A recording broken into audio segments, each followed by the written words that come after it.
Salut tout le monde, c'est Rara, j'espère que vous allez bien. Aujourd'hui, le retour de la série sur l'équipe ultime, ça fait assez longtemps cette série. Pour ceux qui ne connaissent pas le concept de l'équipe ultime, c'est très simple. On se base sur un pays et on construit le 11 de rêve que le pays aurait pu avoir si certains joueurs avaient opté pour jouer pour le pays en question. Par exemple, la Turquie aurait pu avoir un très bon milieu de terrain si les trois avaient choisi la Turquie au lieu de l'Allemagne. L'Algérie aurait pu avoir une excellente équipe également. Du coup, aujourd'hui, on ne va pas s'attaquer à une nation, mais à un ancien état d'Europe du Sud-Est, la Yougoslavie. Ancien état ayant pour capitale Belgrade, la Yougoslavie comprenait 6 pays, la Slovénie, la Croatie, la Bosnie-Herzégovine, le Monténégro, la Serbie et la Macédoine. Alors je vais pas m'attarder sur l'histoire de la Yougoslavie car je ne pense pas être la personne la mieux calée sur le sujet, mais en gros il y a eu 3 phases durant la Yougoslavie, la première Yougoslavie, la seconde et la troisième, et en gros en 45, Tito, chef communiste croate, fait renaître la Yougoslavie en promouvant l'égalité entre les différents pays. Il dirige la Yougoslavie jusqu'à sa mort en 80 et depuis sa mort, la Yougoslavie est devenue ingouvernable car il y avait plus d'égalité entre les pays. Certains pays demandaient plus d'autonomie et voulaient proclamer leur indépendance, tels que la Slovénie, la Croatie ou la Bosnie-Herzégovine. En 1992, c'est la fin de la seconde Yougoslavie et la guerre éclate entre Croates et Serbes, notamment à cause de conflits religieux. D'ailleurs, c'est pas étonnant de voir que dans le football, les matchs entre la Croatie et la Serbie sont toujours violents. Regardez-moi ce gros tacle, il y avait aucune volonté de défendre, de jouer le ballon. Là, le Croate, il voulait juste casser du Serbe. Moi, je te dis, si en Ligue des Champions, un jour, il y a Dinamo Zagreb contre l'Étoile Rouge de Belgrade, ça va être la catastrophe. D'ailleurs, pour la petite anecdote, ce match a déjà eu lieu en 90, mais il n'a pas été disputé. En effet, avant que le coup de sifflet soit donné, les supporters de Zagreb et de Belgrade se sont battus, que ce soit dans les tribunes ou sur le terrain. Bagarre, coups de couteau, gaz lacrymogène, aucun mort, mais un total de 138 blessés et 147 arrestations. Ce qu'il faut noter, c'est que ce match-là a déclenché la guerre de Croatie, car la Croatie voulait être indépendante. Bref, en ce qui concerne l'histoire, je ne suis pas un spécialiste, donc j'ai pas envie de dire de bêtises. Dans cette vidéo, on va voir à quoi ressemblerait l'équipe de la Yougoslavie si cet état existait toujours. Sur ce, on est parti pour l'équipe ultime de la Yougoslavie.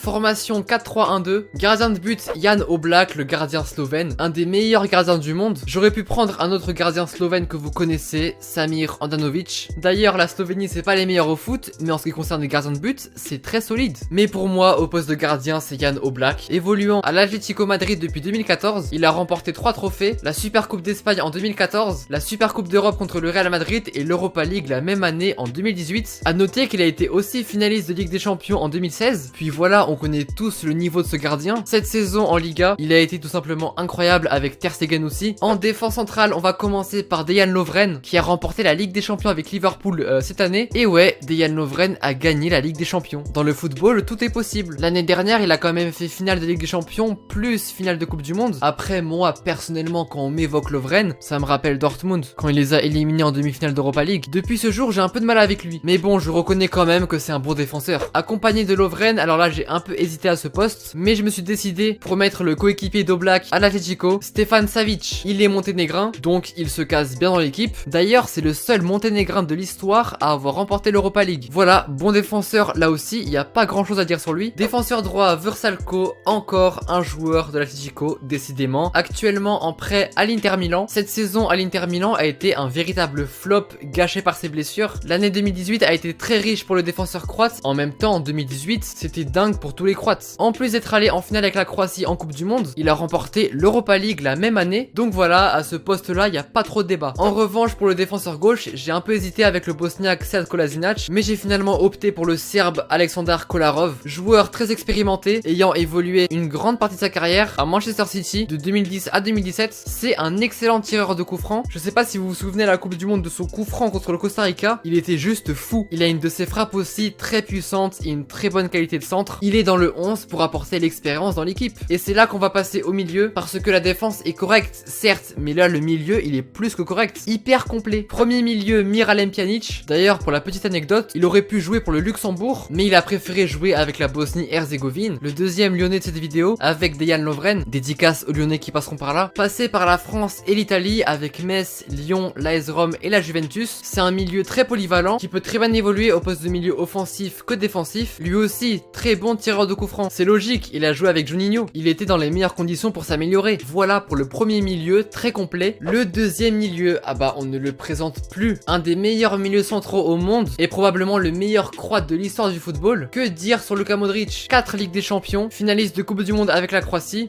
Ballon d'Or 2018, meilleur joueur de ce 11 tout simplement. Je vais pas m'éterniser là-dessus, le boss de l'équipe. Et enfin pour compléter ce merveilleux milieu, nous avons Ivan Rakitic. Ah gros, un milieu Pjanic, Modric, Rakitic, ça peut faire de gros dégâts. Joueur qui est également suisse. Bref, le milieu de l'équipe est juste complet, il y a rien à dire là-dessus. Ensuite, le milieu offensif de l'équipe, Dusan Tadic. J'ai été obligé de le caser dans cette vidéo après son parcours en Ligue des Champions qu'il a réalisé avec l'Ajax. On n'oubliera pas son excellent match contre le Real Madrid en 8ème, 10 sur 10. Alors je l'ai mis milieu offensif car c'est son poste, mais il peut également jouer sur les côtés, notamment en tant qu'ailier gauche. Très bon joueur, c'est pas le plus rapide, mais il est technique et il a une très bonne qualité de passe. Et enfin, on passe à l'attaque de cette équipe, les deux buteurs. Le premier, Edin Dzeko, le diamant bosniaque. C'est le genre de buteur grande taille, pas forcément technique et rapide, mais pour la puissance de frappe et le jeu aérien, ça y va fort. Très bon finisseur, très bon du pied gauche comme du pied droit. Tout a commencé pour lui quand il a signé à Wolfsburg en 2007. À l'issue de la saison 2008-2009, il a fini meilleur joueur de la Bundesliga, ainsi que meilleur buteur en Coupe d'Allemagne. Et surtout, 2009, c'est le titre de champion pour Wolfsburg. Ensuite, il part à City, il devient champion en 2012. C'était un peu le sauveur lors du dernier match, aux côtés d'Agüero. Puis maintenant, il est à l'AS Roma. Bon, là par contre, il a pas été champion avec l'AS Roma, mais bon, super joueur en attaque. Accompagné d'une des révélations de cette saison en Bundesliga, qui vient de signer en faveur du Real Madrid jusqu'en 2025, Luka Jovic. Très bonne saison pour le buteur serbe. Il emmène son équipe en demi-finale d'Europa League. Cette saison 2018-2019, toutes compétitions confondues, c'est 27 buts et 7 passes D en 48 matchs. C'est un peu comme Dzeko, c'est un joueur habile des deux pieds, mais son point fort à Jovic, c'est sans doute sa puissance de frappe et sa finition. Également très bon de la tête. Lors de ce mercato, il aurait pu rejoindre le FC Barcelone, mais il n'était pas très partant car il n'était pas sûr à l'idée d'avoir assez de temps de jeu là-bas. Un très gros duo d'attaque, Dzeko-Jovic. J'aurais pu mettre Rebic à la place, mais bon, fallait faire un choix. D'ailleurs, voici le banc des remplaçants. Je vais pas le commenter, mais même le banc de l'équipe, il est plus que correct. Et donc voilà à quoi ressemblerait la Yougoslavie si elle existait toujours. Franchement, c'est du très lourd. Alors je sais que parmi vous, il y en a qui seront pas d'accord avec mon équipe, mais les gars, il y a trop de choix. J'ai essayé de concocter la meilleure équipe malgré tout. Si t'en as envie, n'hésite pas à me dire en commentaire ton équipe ultime de la Yougoslavie. Spéciale dédicace à tous les Yougos qui me regardent. J'espère avant tout que cette vidéo vous aura plu et que vous avez pu apprendre certaines choses. Si tu veux que la série sur les équipes ultimes continue, n'hésite pas à me le dire en commentaire avec la nation que tu voudrais que je représente. Allez, ça y est, on redevient actif. Merci d'avoir regardé la vidéo. N'oublie pas le like. Si la vidéo t'a plu, partage, bref, tu connais. Merci du soutien. Allez, salut!